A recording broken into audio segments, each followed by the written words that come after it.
बिस्मिल्लाहिर्रहमानिर्रहीम।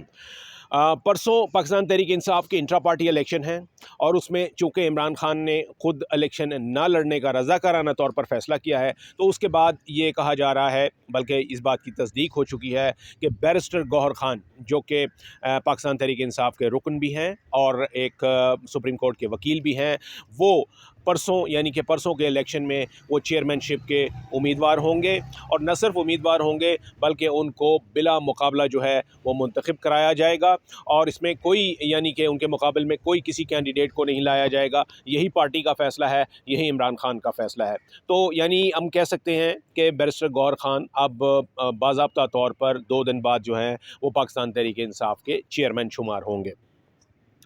ये जो फ़ैसला था, ये इसमें बैरिस्टर गौहर खान का फ़ैसला ये बहुत से लोगों को के लिए हैरान कुन था और जो मुखालफिन थे उनके लिए तो परेशान कुन भी था। वो इस तरीके से कि जो मैं वजूहात बयान करने जा रहा हूँ कि जिन वजूहात की बुनियाद पर ये वाली नॉमिनेशन जो है वो की गई, और ये नॉमिनेशन इमरान खान ने की है। सबसे पहली बात ये कि ये फ़र्द वाहिद का फ़ैसला था। इमरान खान ने ख़ुद ये जो है बैरिस्टर गौहर खान का नाम तजवीज़ किया और सिर्फ उन्हीं की राय को मुक़द्दम जानते हुए जितने भी पार्टी के अरकान हैं उन्होंने इस बात पर सर तस्लीम ख़म किया है और अब बैरिस्टर गौहर खान को उसी फ़ैसले के नतीजे में उनको अब चेयरमैन बनाया जा रहा है। क्यों बनाया जा रहा है? बैरिस्टर गौहर खान का पहले तो मैं तारुफ़ करवा दूँ कि वो वैसे तो किसी तारुफ़ के मोहताज नहीं है। ये सुप्रीम कोर्ट के वकील अभी नहीं बने थे, तो मेरा तो उनसे उस वक्त से साथ है, इसलिए कि जो साबिक़ चीफ़ जस्टिस इफ्तिखार मोहम्मद चौधरी को जनरल परवेज़ मुशर्रफ में उनको गैर फ़ाल किया गया था और वो उनकी बहाली के लिए वकला ने एक पूरी मूवमेंट चलाई थी, एक तारीख़ी मूवमेंट थी, जिस मूवमेंट के नतीजे में फिर वो और उस मूवमेंट के रूह रवां जो थे वो एतज़ाज़ एहसन थे। लेकिन आपने देखा होगा कि उस मूवमेंट की तस्वीर और उनकी वीडियोज़ अगर आप देखें, उस वक्त के इंटरव्यूज़ देखें, तो उस मूवमेंट के दौरान, वकला तहरीक के दौरान एतज़ाज़ एहसन के साथ और इफ्तिखार मोहम्मद चौधरी के साथ एक नौजवान लड़का हुआ करता था, जो हर जलसे में, हर रैली में वो इफ्तिखार चौधरी के साथ और एतज़ाज़ एहसन के साथ खड़ा होता था। वो बैरिस्टर गौहर खान था। वहीं से इनको जो है वो चूँकि ये एतज़ाज़ एहसन साहब के साथ ही उनके चैम्बर में रहे हैं, बड़े तवील रफ़ाक़त रही है। सुप्रीम कोर्ट में जितने भी केसेस हुआ करते थे उसमें बैरिस्टर गौहर खान जो हैं वही एतज़ाज़ एहसन की जो है असिस्टेंस उनको दिया करते थे और इस लिहाज से देखा जाए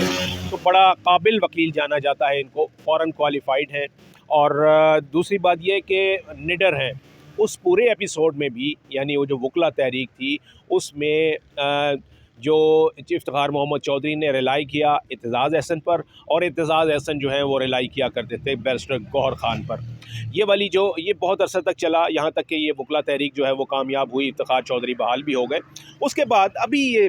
चंद यानी माह पहले की बात है या इसको साल, 1.5 साल, 2 साल कह लीजिए कि बैरिस्टर गौहर खान जो है वो उन्होंने शमूलियत इख्तियार की पाकिस्तान तहरीक इंसाफ में और उसके बाद से वो उनकी लीगल टीम का हिस्सा बने और लीगल टीम का हिस्सा ही नहीं बने बल्कि उन्होंने हर छोटे बड़े मुकदमे में यानी इमरान खान के जो जितनी भी कानूनी जंग थी उसमें वो न सिर्फ ये कि उस टीम का हिस्सा थे बल्कि फ़ोर फ्रंट पे थे और जितनी तंदही और जितनी एक्टिवनेस और जितनी इन्होंने एक्टिविज़म दिखाया है उन केसेस में इमरान खान को डिफेंड करने के लिए, वो शायद सीनियर वकला ने भी ना दिखाया हो। पार्टी के लिए एक तो उनकी ये खूबी थी जिसके लिए कि इमरान खान ने उनका इंतखाब किया। दूसरी जो अहम बात है वो है जी एतज़ाज़ एहसन फैक्टर। आपको मालूम है कि एतज़ाज़ एहसन जो है अगरचे वो पाकिस्तान तहरीक इंसाफ के रुकन नहीं हैं, लेकिन वो पाकिस्तान पीपल्स पार्टी के साथ वाबस्ता हैं, लेकिन इसके बावजूद उनकी जितनी भी बयान आ रहे हैं, जो भी वो बातें कहते हैं, वो तमाम की तमाम पाकिस्तान तहरीक इंसाफ के और इमरान खान के हक़ में होती हैं। एक लम्हे पे तो ये भी कहा जा रहा था कि जी वो बाकायदा तौर पर पाकिस्तान तहरीक इंसाफ में शामिल होंगे, लेकिन ये बैरिस्टर गौहर खान को नामज़द किया जाना जो है, इसमें एतज़ाज़ एहसन फैक्टर जो है वो बहुत इम्पॉर्टेंट है और मैं आपको ये मेरा वीलॉग जो है वो रिकॉर्ड पे रहेगा कि कल को जब ये हालात चेंज होते हैं तो ऐसी सूरत में एतजाज़ बैरिस्टर एतजाज़ एहसन जो हैं वो किस ओहदे पर होंगे या पार्टी की जानिब से किस रुतबे पर होंगे, ये चीज़ फिर प्रूव करेगी कि वाकई ये एतजाज़ एहसन फैक्टर जो है वो बैरिस्टर गौहर ख़ान की नामज़दगी में बहुत बड़ा एक वो शामिल हाल रहा। दूसरी बात यह है कि जी बैरिस्टर गौहर ख़ान ने साबित किया, बैरिस्टर गौहर ख़ान ने साबित किया कि जी वो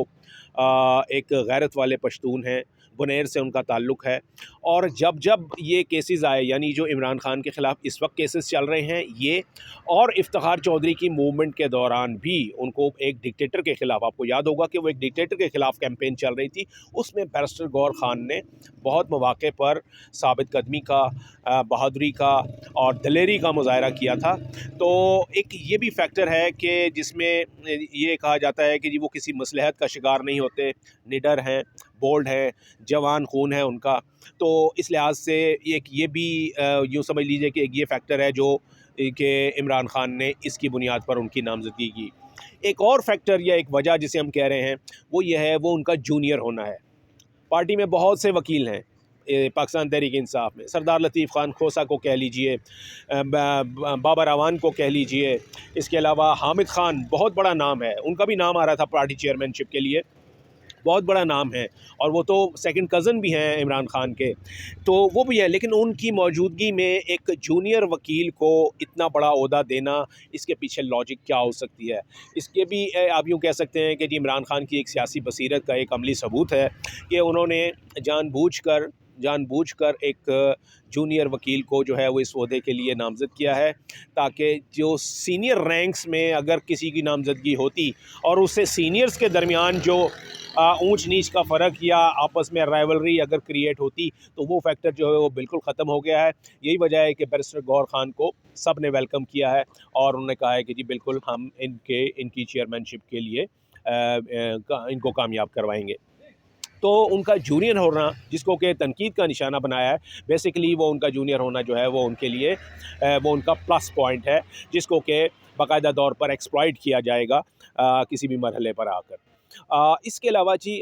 उनका मैंने जैसे कि पहले बताया कि जो ट्रैक रिकॉर्ड है अभी तक, यानी जो जब से वो पाकिस्तान तहरीक इंसाफ में शामिल हुए हैं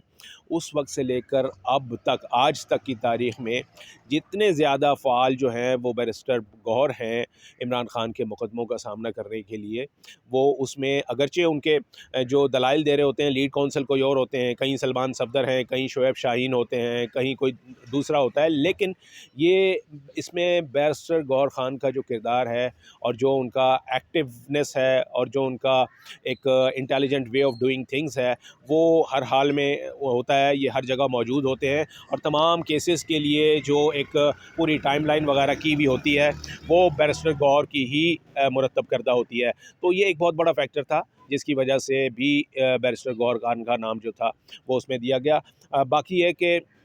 ज़ाहिर है ये वो बैरिस्टर गौहर खान ये भी कह चुके हैं कि चेयरमैन इमरान ख़ान ही रहेंगे, और यानी डिफेक्टो चेयरमैन जो हैं वो ज़रूर होंगे। लेकिन देखा जाए तो मामला जो है वो, चाहे उन्होंने कहा है कि जी गुज़श्ता रोज़ उन्होंने बयान दिया कि जी इमरान ख़ान जेल के अंदर हों या बाहर हों, चेयरमैन वही होंगे और उन्हीं की हिदायत पर अमल करूँगा, मैं कायम मकाम हूँ जब तक वो जेल से बाहर नहीं आ जाते और बाइज़्ज़त बरी नहीं हो जाते मुकदमात से। तो जिससे ये साफ ज़ाहिर हो रहा है कि जी मर्ज़ी जो है वो इमरान ख़ान की चलेगी और उनकी मर्ज़ी को अमल पैरा करेंगे बैरिस्टर गौहर ख़ान, और इसके लिए एक केमिस्ट्री का होना जो है वो बड़ा ज़रूरी होता है। तो इमरान ख़ान और बैरिस्टर गौहर ख़ान में वो केमिस्ट्री जो है वो बदरजा उत्तम मौजूद है। तो ये एक ऐसी इसलिए ये एक ऐसा फ़ैसला है जिसको कि अगरचे तनकीद का निशाना बनाया जा रहा है, लेकिन ये एक बहुत स्ट्रैटेजिक फ़ैसला है। और मौजूदा हालात में उस वक्त जबकि पार्टी को दीवार से लगाया जा रहा है, ऐसे हालात में इस किस्म का मुश्किल फ़ैसला करना जो है, ये यकीनन इसका क्रेडिट जो है वो इसकी सियासी बसीरत का वो इमरान ख़ान को जाता है। Thank you.